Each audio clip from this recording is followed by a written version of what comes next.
Tonight, on What's Beneath, we travel to the hills of central Turkey, where stone spires rise like towers from a dream. But below this quiet beauty waits something ancient. Cities of stone, carved by hand, layered with secrets. And miles beneath the fairy chimneys, the past sleeps, undisturbed. Tonight on What's Beneath, we drift into the heart of Anatolia, where wind and time have carved fairy chimneys into the land. But the magic of Cappadocia doesn't end above ground.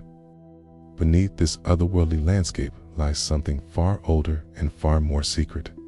A world of underground cities, layers of tunnels, rolling stone doors, ancient rituals, and a mystery still unfolding. Let's journey downward through shadows and stone to discover what lies beneath Cappadocia. In central Turkey, the region of Cappadocia is famous for its surreal rock formations, tall, chimney-like spires rising from the earth, formed by volcanic ash and erosion over millions of years.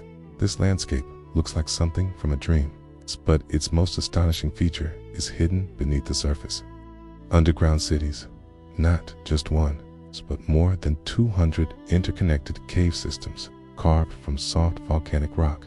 Some are shallow, others stretch deep into the earth, vanishing into black corridors with no end in sight. And the most famous of them all, Derinkuyu, Cappadocia's underground cities, are some of the oldest known in the world.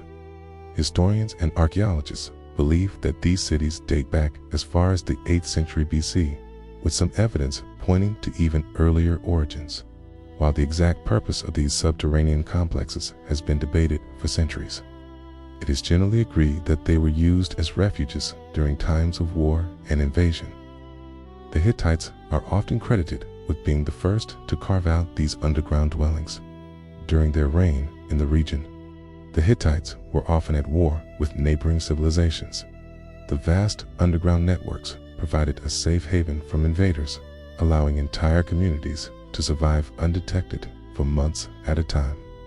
Their architectural legacy inspired later generations. These early underground cities were simple, consisting mainly of storage rooms, kitchens, and sleeping quarters. However, the idea of underground living caught on, and over the centuries, these cities expanded and became more complex.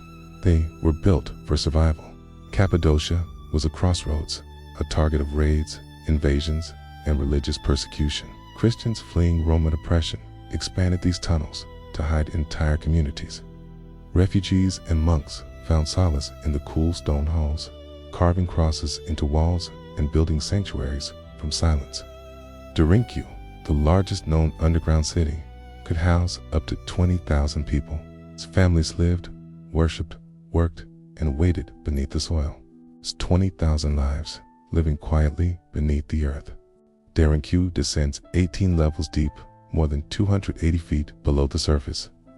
There were stables, kitchens, wells, wine presses, even schools and churches. Rooms were connected by narrow corridors. Some passageways could be sealed. Fresh air flowed through ventilation shafts. Water came from deep underground wells, intentionally unreachable from the surface, so attackers couldn't poison them.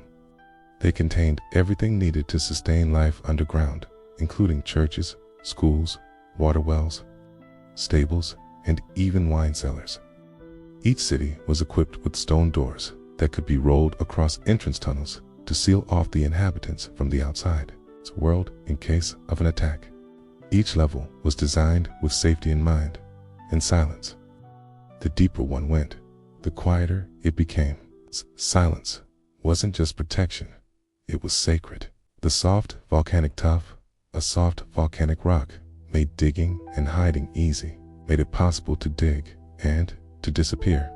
Some rooms had deep pits carved into the floor, possibly for storage, or perhaps as part of rituals we no longer understand. Other chambers had raised platforms or niches carved into the walls, suggesting a kind of organization or social structure. There were even rumors of prison cells or punishment rooms, spaces sealed off with no light and little air. Whether they were used for justice or protection remains unclear. Many of the tunnels are so narrow that people had to crouch or crawl through them. Some of these tight passageways led to larger chambers or led to vertical shafts that could only be climbed using footholds. And as cities grew, they were often expanded downward, not outward, creating a layered world of chambers, halls, and vents stacked deep into the rock. Some levels were specifically used for storage, grain, dried meat, oil, and tools. Others were clearly places of worship, with crude altars and painted symbols still visible after thousands of years. For centuries, these cities were forgotten, known only to locals, their entrances hidden behind barns or stone walls. One city was rediscovered in the 1960s when a man knocked down a basement wall and found a tunnel behind it. He'd been losing chickens into a mysterious crack. The tunnel led to an ancient underground city. Today, only a portion of Derinkuyu is open to visitors. Experts believe there are still entire sections and hidden levels waiting to be explored. New scanning technologies have revealed voids that could lead to previously unknown chambers. Some say the network of tunnels may stretch for miles, possibly connecting Derinkuyu to other cities like Cappadocia, nearly 5 miles away. These tunnels, if proven, would be one of the longest ancient subterranean routes on Earth. These underground cities aren't just historical artifacts. They are surrounded by myth. Some believe ancient pagan rituals were practiced here, protected in secret chambers, ritual fires, animal symbols, chanting in stone halls. Others suggest the layout of these cities was guided by stars or spiritual alignments, that they were designed not only to hide from earthly threats, but to align with something celestial. Modern theories go even further, suggesting ancient knowledge, lost technologies, or even extraterrestrial involvement. In recent years, some people have made documentaries and written articles fueling all sorts of theories, including that the inhabitants of these underground cities were trying to seek protection from a fatal winter during the last ice age, and that they did not surface for hundreds of years. Other French theories claim that these underground cities were not built for survival from human threats, but from something else, something unknown. And while those stories are debated, one truth remains. These cities were built with extraordinary precision, without modern tools, by civilizations who wanted to vanish beneath the surface. Imagine walking the dark corridors of Derinkuyu by candlelight, the earth quiet around you, the soft sound of footsteps fading into the stone. There are myths that these spaces were primitive, but if you added beds, whitewashed the walls, and lit candles, I don't think it would have been an unpleasant place to live. This was not a place of fear. It was a place of safety, of secrecy, of survival.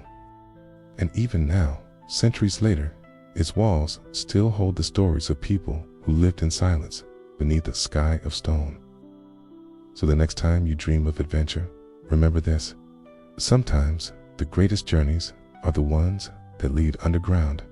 Every year, from late April through October, the skies above Cappadocia transform into a sea of color during the region's world-famous balloon festival.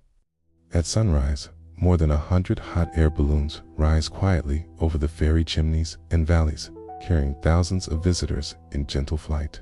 It's one of the most photographed and peaceful events in the world, drawing over 500,000 travelers annually. While the spectacle above is breathtaking, few realize that just beneath their feet, an even deeper wonder awaits. Thank you for watching What's Beneath, and rest well. The past sleeps softly just beneath the surface. Don't forget to like, subscribe, and tap the bell if you want to explore what lies below the world's most famous landmarks.